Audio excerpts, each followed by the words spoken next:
السلام علیکم ورحمۃ اللہ وبرکاتہ۔ اللہ کے نام سے شروع جو بڑا مہربان اور نہایت رحم کرنے والا ہے۔ آج پورے بھارت میں کرونا وائرس کی مہاماری چل رہی ہے۔ لوگوں کے پاس سانس لینے کے لیے آکسیجن کی کمی ہو گئی ہے، وینٹیلیٹر کا انتظام نہیں ہے، اندھ بھگت پریشان ہے، جمن بھی پریشان ہے، اور سب سے زیادہ پریشان وہ ہندو ہے جس نے بی جے پی سرکار کو چنا ہے۔ لاشوں کی شمشان گھاٹ میں لائن لگی ہوئی ہے کہ ان کی چتا کو آگ نصیب نہیں ہو رہی ہے، ہاسپٹل میں بیڈ نہیں ہے، جس کی وجہ سے ہزاروں لوگ زمین پر آکسیجن لے کر پڑے ہوئے ہیں۔ مسلمان صبح سے لے کر رات تک ہندوؤں کو آکسیجن پہنچانے میں لگا ہوا ہے۔ پورا دیش اس مہاماری سے جوجھ رہا ہے اور کسی کو کچھ سمجھ نہیں آ رہا کہ کون ان کی مدد کے لیے آگے آئے گا اور سرکار اس کی مدد کرے گی کہ نہیں کرے گی۔ کرونا وائرس کی مہاماری اتنی زیادہ کہ آج پورے بھارت میں 1,83,76,524 لوگوں کو کرونا وائرس اپنی جپیٹ میں لے چکا ہے اور 2,04,832 لوگ کرونا وائرس کی وجہ سے مارے جا چکے ہیں، اور دیش کا ماحول گڑبڑایا ہوا ہے، لوگ پریشان حال ہے۔ یہ تمام چیز دیکھتے ہوئے اسدالدین اویسی صاحب کو بھی دیکھا نہیں گیا۔ انہوں نے بھی آکسیجن کا انتظام کیا، ایمبولینس کا انتظام کیا، اور آخر کار انہوں نے ایک سبھا میں لیکچر دی جہاں پر کم سے کم لوگ تھے سوشل ڈسٹینسنگ کے ساتھ ماسک پہنے ہوئے، اور وہاں پر اسدالدین اویسی صاحب اندھ بھگتوں پر پھٹ پڑے، مودی سرکار پر برس پڑے، گودی میڈیا کو للکار لگائی اور سب سے گہار کی کہ مودی اٹھو، اب کچھ کرو، یہ وقت سونے کا نہیں ہے۔ اور اسدالدین اویسی صاحب نے جس لہجے میں اور جس طریقے سے لوگوں تک اپنی باتوں کو پہنچایا اور اندھ بھگتوں کو جیسے جیسے ڈوز دی ہے وہ واقعی میں سننے لائق ہے۔ تو اسدالدین اویسی صاحب کا وہ بھاشن آخری لمحے تک دیکھیے اور سمجھنے کی کوشش کیجیے کہ آپ کا عظیم لیڈر کون ہے، ہندو ہے یا مسلمان، سب کا عظیم لیڈر مودی ہے یا اویسی، وہ اس ویڈیو کے آخر تک آپ کو پتہ چل جائے گا۔ لوگ مر رہے ہیں، شمشان بھر گئے، قبرستان بھر گئے، مگر بھارت کے وزیر اعظم اپنی نیند سے بیدار نہیں ہونا چاہتے۔ میڈیا پہ تو کوئی دکھائیں گا ہی نہیں، دکھ رہا ٹی وی پہ، دکھ رہا ٹی وی پہ، کیا دکھ رہا؟ خالی آئی پی ایل دیکھ۔ غریب مر رہا ہے، اس کی کوئی ٹی وی پہ نہیں ہے، ٹیلی فون آ گیا، دکھائیں گے تو دیکھ لیں گے۔ اب غریبوں کو فیصلہ کرنا ہے بھارت کے کہ کیسی حکومت آپ نے لائی ہے۔ میں نے ووٹ نہیں ڈالا بی جے پی کو، آپ نے ڈالا ہے، آپ نے ان کو اپنے اعضاء پر یہاں پر مسلط کیا ہے، اپنے آپ پر۔ میرے عزیز دوستوں اور بزرگوں، میری عزتدار ماں اور بہنوں، یہ ماہ مبارک کا مہینہ ہے اور آج 13 رمضان ہے۔ اللہ کا فضل و کرم ہے کہ اللہ نے ہم کو زندہ رکھا اور رمضان کا مبارک مہینہ ہم کو عطا کیا، جس کا لمحہ لمحہ اللہ کی رحمت جوش میں رہتی ہے، جس میں ایک فرض کا ثواب 70 گنا بڑھا دیا جاتا ہے، ایک نفل ایک فرض کے برابر کر دیا جاتا ہے۔ وہ ماہ مبارک ہمارے درمیان میں ہے میرے نوجوان ساتھیوں، اس کی قدر کرو، جس میں اللہ کو روزدار کی منہ کی بو مسک اور عطر سے زیادہ پسند ہے۔ نوجوانوں، شکر ادا کرو اللہ کا کہ اللہ نے ہم کو ماہ مبارک عطا کیا، وہ مہینہ عطا کیا جس میں شیطان کو زنجیروں سے جکڑ دیا جاتا ہے، جہنم کے دروازوں کو بند کر دیا جاتا ہے اور جنت کے دروازوں کو کھول دیا جاتا ہے۔ نوجوانوں، اللہ کا شکر ادا کرو کہ اللہ نے ماہ رمضان عطا کیا، وہ ماہ رمضان جس کے تعلق سے اللہ کے رسول صلی اللہ علیہ وسلم نے حدیث شریف میں فرمایا کہ اللہ فرماتا ہے کہ روزہ دار کی جزا، اللہ فرماتا ہے کہ میں ہوں اللہ کا اطاعت۔ آپ سوچو کہ ہر عمل کا کی جزا جنت ہے، مگر روزہ ایسی عبادت ہے جس میں رسول اللہ صلی اللہ علیہ وسلم نے فرمایا کہ اللہ خود اس کی جزا ہے۔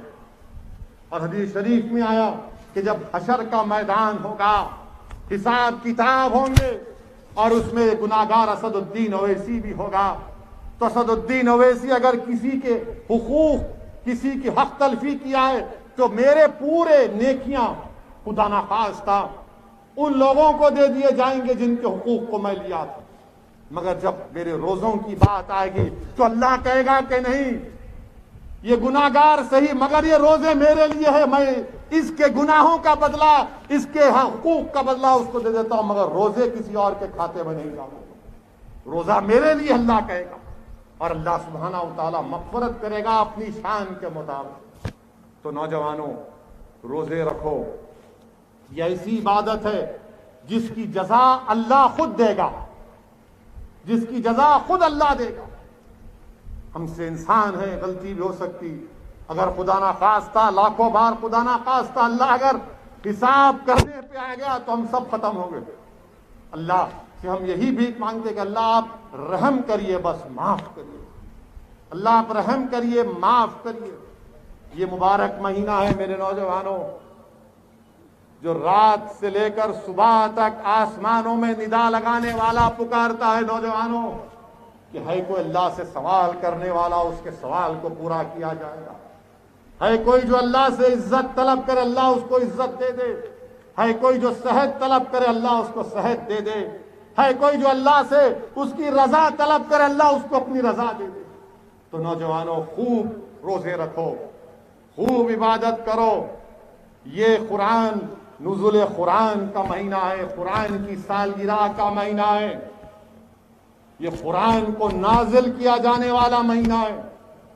تو رحم کریے ایک دوسرے پر، مدد کریے، اور افطار کے وقت اللہ سے گڑ گڑا کر دعا کریے کہ پروردگار ہمارے ملک میں اس کورونا سے ہم کو چھٹکارا دلا دے۔ خوب دعا کریے اللہ سے کہ اللہ تو روزے دار کی افطار کے وقت کی دعا کو رد نہیں کرتا۔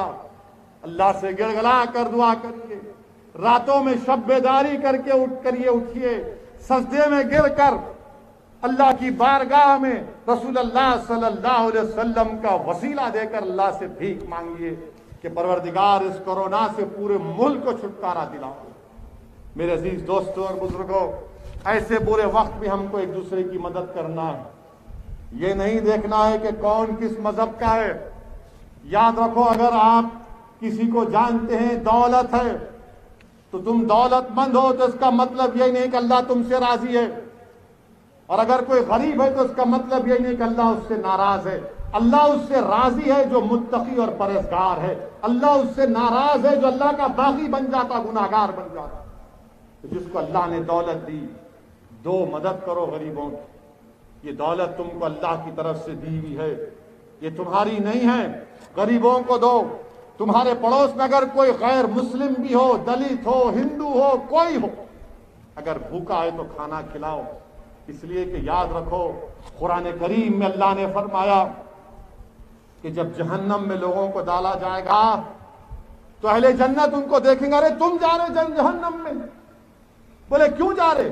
وہ بولیں گے دو چیز کی وجہ سے، ایک نماز نہیں پڑھتے تھے اور دوسرا بھوکوں کو کھانا نہیں کھلاتے تھے۔ تو نماز بھی پڑھنا ہے اور بھوکوں کو، مسکینوں کو کھانا بھی کھلانا ہے۔ یہ نہیں کہا جا رہا ہے کہ صرف مسلمان کو کھلاؤ، یہ کہا جا رہا ہے کہ جو بھوکا ہے اس کو کھلاؤ۔